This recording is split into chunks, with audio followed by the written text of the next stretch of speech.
ఇక కాంగ్రెస్ బీఆర్ఎస్ నేతల మాటల తూటాలు పేలుతున్నాయి. కాంగ్రెస్ ప్రభుత్వాన్ని కూల్చేస్తారంటూ బీఆర్ఎస్ వర్కింగ్ ప్రెసిడెంట్ చేసిన కామెంట్లకు స్ట్రాంగ్ కౌంటర్ ఇచ్చారు సీఎం రేవంత్ రెడ్డి. కాంగ్రెస్ ప్రభుత్వాన్ని కూల్చేస్తే పాలమూరు బిడ్డలు మానవ బాంబులుగా మారతారని హెచ్చరించారు. అయితే రేవంత్ కామెంట్లపై రియాక్ట్ అయ్యారు కేటీఆర్. రేవంత్ ప్రభుత్వాన్ని తాము కూల్చాల్సిన అవసరం లేదని, రేవంత్ పక్కనే ఖమ్మం, నల్గొండ నుంచి 2 బాంబులున్నాయంటూ కామెంట్ చేశారు. ఎవరికైనా ఎప్పుడైనా ఏమైనా అన్యాయం ఏం చేసినామా, ఇవాళ ఎందుకు 3 నెలల 6 నెలలు ఈ ప్రభుత్వాన్ని పడగొడతామని ఇక్కడ కేడీ అంటుండు, అక్కడ మోడీ అంటుండు. మీరు ఒక్కసారి ఆలోచన చేయండి. ఏమిటి దుర్మార్గం అని నేను అడుగుతున్నా. కేసీఆర్ ఎన్నికైతే 10 ఏళ్లు ముఖ్యమంత్రిగా ఉండొచ్చు. నరేంద్ర మోడీ ప్రధానమంత్రిగా ఎన్నికైతే 10 ఏళ్లు ఆయన ఢిల్లీలో దర్బార్ చెలాయించవచ్చు.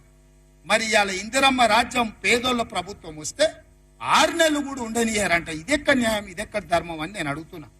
ఇది న్యాయమా? మీరు ఆలోచన చేయండి. ఏం ఉద్దేశం, ఏం ఆలోచన? అక్కడ మోడీ అయినా ఇక్కడ కేడీ అయినా ప్రజల చేత ఎన్నికైన ప్రభుత్వం 40% ఓట్లతో గెలిచిన ప్రభుత్వాన్ని పడగొట్టమంటే ఇది ప్రజాస్వామ్యానికి, దేశానికి మంచిదా అని నేను అడుగుతున్నా. విఘ్నులు, మేధావులు ఆలోచన చేయాలి. దుర్మార్గమైన రాజకీయాలను పాత్ర వెయ్యాలి. ఎందుకు పడగొట్టమంటున్నా మా ప్రభుత్వాన్ని అంటే పార్టీ ఫిరాయింపులు, పార్టీలను చీల్చడం, ప్రభుత్వాలను పడగొట్టడమే మీ నీతి, మీ జాతి అని నేను అడుగుతున్నా. అసలు ముఖ్యమంత్రి స్థాయిలో మాట్లాడే మాటలేనా?